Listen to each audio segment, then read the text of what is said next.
Wir werden manchmal gefragt, wie wir so mit den Krisen umgehen.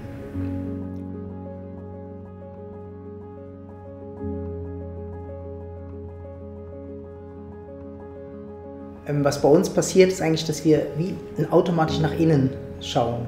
Eigentlich wie versuchen, das Innen zu klären. Hier ist Corona, hier ist die Pandemie, hier ist der Krieg in der Ukraine.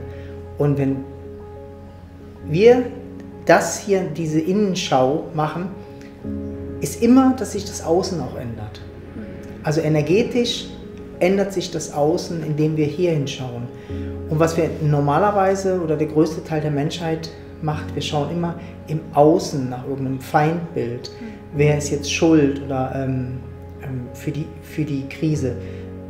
Wir schauen auf die Bilder, die uns gezeigt werden, und die lösen Gefühle aus. Ne? Und diese Gefühle, die fühlen wir hier, und die fühlen sich halt nicht gut an, die fühlen sich beängstigend an, da wird man wütend, man wird hilflos, also es sind ganz viele Gefühle, die das auslöst. Und es ist ein ewiger Kreislauf und es geht uns mega schlecht damit. Und mit dem können wir der Welt nicht helfen, dass es uns die ganze Zeit schlecht geht.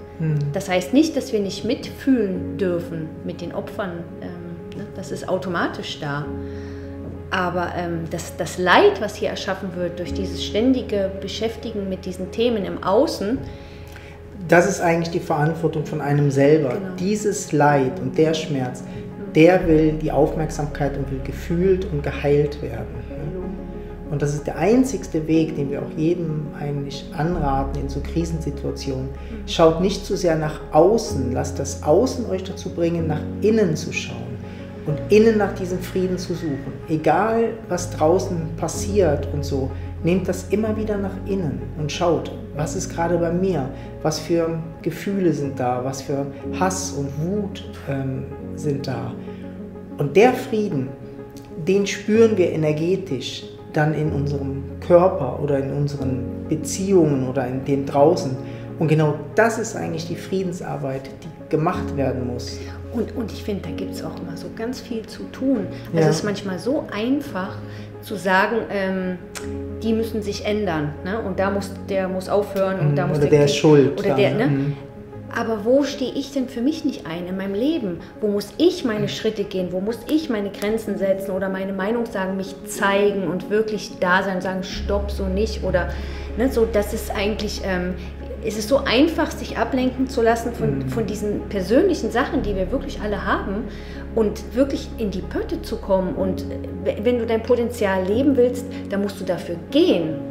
Und das machen wir nicht, sondern wir sind eigentlich immer abgelenkt, jetzt kann ich nicht. Also jetzt ist gerade Krieg, jetzt geht es nicht. Und jetzt ist Corona, da kann ich auch nicht.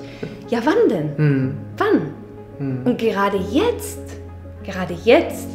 sich darum zu kümmern. Weil die ganze Welt ist mit dem beschäftigt. Also kannst du dich doch mit dir beschäftigen. Deshalb, das ist so, es ist zwar so paradox. Es ist paradox, ne? Und irgendwie sehr egoistisch. Ne? Man könnte auch sagen, boah, ist das eigentlich egoistisch?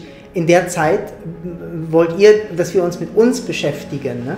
Aber genau der Schritt muss eigentlich die Menschheit gehen. Ne?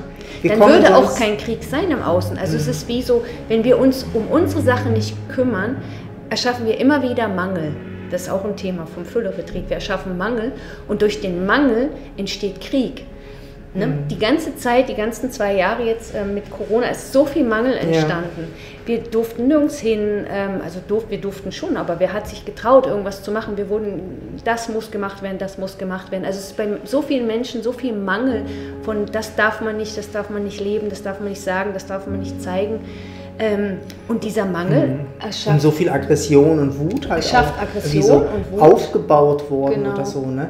Und deshalb ist es so dringlich, dass wir das eigentlich wie so erkennen und einfach denken, oh, nee, stopp, ich will eigentlich nicht weiter in das hinein, sondern da gibt es einen Weg tatsächlich in diese Fülle, in diesen Frieden hinein, und das ist mein Weg, nach Hause zu kommen und nicht in noch mehr Leid und noch mehr Schmerz hinein.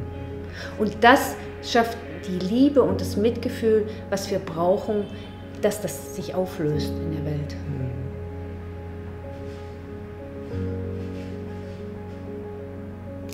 Und lasst euch berühren von der Welt, lasst euch berühren von dem, was passiert und geht nach innen und nehmt das nach innen. Genau. Dieses Berühren, dieses Gefühl ist dann innen.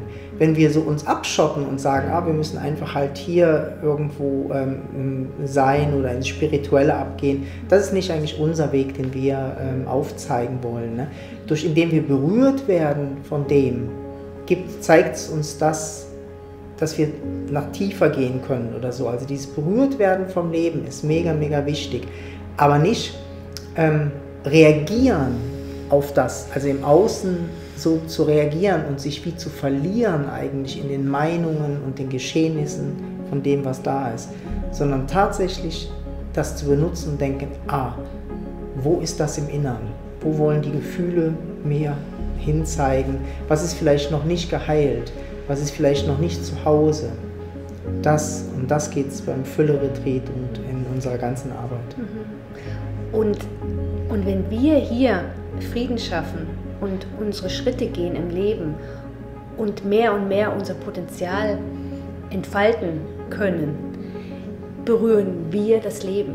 Also wir gehen raus und wir schaffen den Frieden im Außen, weil wir wie klarer sind, weil wir mit einer ganz anderen Energie gehen, weil wir die Verbindung mit dem Leben, also wir sind nicht abgetrennt und sagen, hier, das ist meine Welt. Nee, du kannst dich berühren lassen vom Leben und du kannst das Leben berühren. Und dadurch verändert sich was im Außen.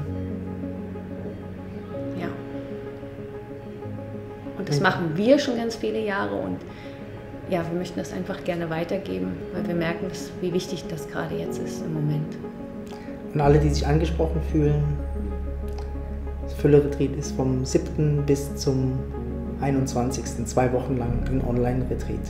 Wir freuen uns auf alle, die jetzt schon dabei sind oder sich noch anmelden.